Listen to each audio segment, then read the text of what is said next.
অধ্যকার উজ্জীবক art স্কুলের নতুন ক্যাম্পাসে আমন্ত্রিত অনুষ্ঠানের সম্মানিত সভাপতি, সম্মানিত প্রধান অতিথি, বিশেষ অতিথি এবং সম্মানিত শিক্ষকবৃন্দ ও অভিভাবক মণ্ডলী এবং আমার ভাই বোনেরা, আমার পক্ষ থেকে সকলকে জানাই আমার শুভেচ্ছা, অভিনন্দন এবং সালাম। আসসালামু আলাইকুম।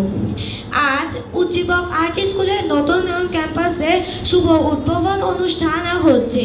আমার কাছে খুবই ভালো লাগছে, কারণ আমরা সকলে এখন থেকে একটি সুন্দর এবং মনোমুগ্ধকর পরিবেশে সুন্দর করে ড্রয়িং শিখতে পারবো। ড্রয়িং হলো এমন একটি শিক্ষা যা আমাদের স্বাভাবিক পড়ালেখার পাশাপাশি আমাদের চিন্তা জগৎকে আরও গতিশীল করে, আমাদের মানসিক বিকাশ ঘটায়। এছাড়া আমাদের হাতের লেখা সুন্দর করতে সাহায্য করে।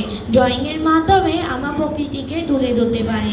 ড্রয়িং পড়ালেখার পাশাপাশি এক্সট্রা কারিকুলাম হিসেবে খুবই গুরুত্বপূর্ণ। আমাদের শিক্ষক জনাব গিয়াসউদ্দিন ভূঁইয়া স্যার আমাদেরকে খুবই সুন্দর করে ড্রয়িং শেখান এবং রঙের প্রয়োগগুলো খুবই যত্ন সহকারে আমাদেরকে বুঝিয়ে দেন। আমি এবছর যখন আন্তঃপ্রাথমিক ক্রীড়া প্রতিযোগিতায় জেলা পর্যায়ে প্রথম স্থান অর্জন করে বিভাগীয় পর্যায়ে যাই, তখন আমার শিক্ষক আমাকে বিশেষ পাঠদানের মাধ্যমে আমাকে দক্ষ করে তোলেন। এছাড়া আমাদের সকলের প্রিয় ইরিনা আপু আমাদের সকলকে খুবই আন্তরিকতার সাথে দেখাশোনা করেন। পরিশেষে আমি স্কুলের জন্য সার্বিক সহযোগিতা কামনা করে আমি আমার বক্তব্য শেষ করলাম। ধন্যবাদ সবাইকে।